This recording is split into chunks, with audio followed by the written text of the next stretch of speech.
qiyomat kuni odamlar iblisni qidirishadi va uni topishadi. Mana u shu yerda.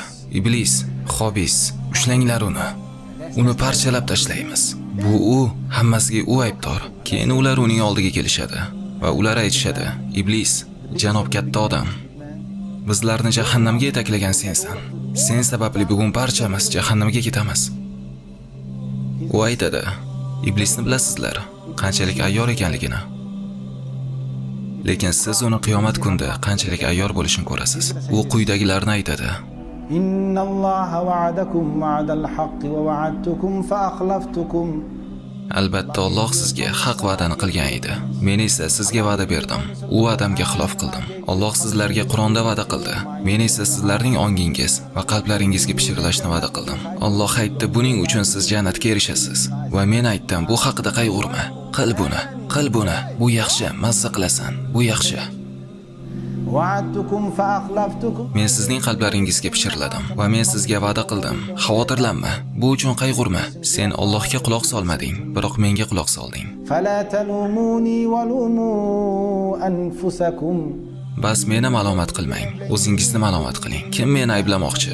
Kim meni uni jahannamga yetaklashimda ayblamoqchi? O'zingni jahannamga tashlagan bu yolg'iz o'zingsan. Senda Rahmonga yoki shaytonga ishonish tanlovi bor edi, biroq sen Rahmondan ko'ra shaytonni tanlading. Bas bugun mening oldimga meni malomat qilib, sen uchun nima qilishim kerak ekanligini aytgani kelma.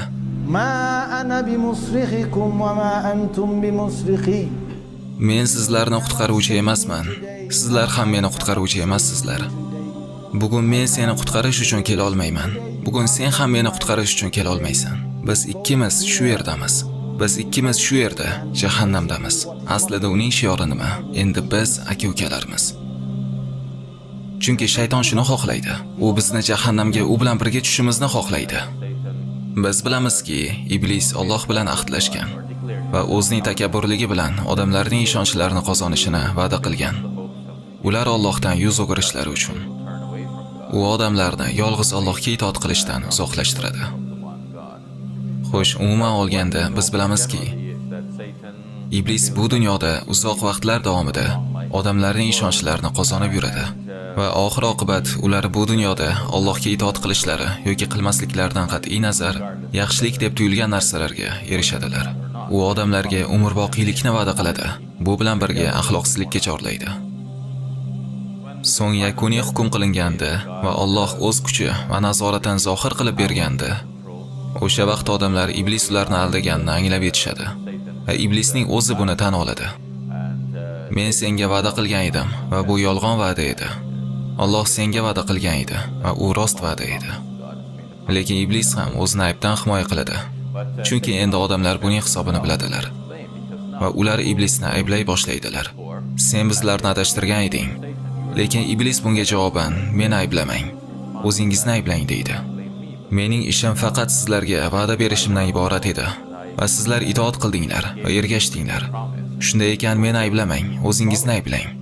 Va oxir oqibat agar siz shaytonni ayblasangiz ham, iblis aytadi: "Men sizlarning ko'z yoshlaringizga javob berishga qodir emasman."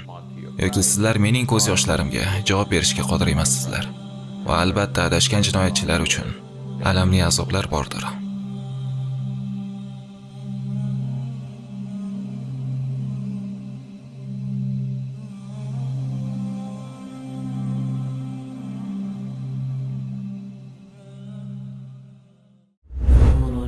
Musollin TV YouTube kanali siz diningizni yaxshiroq o'rganishingiz uchun xizmat qiladi.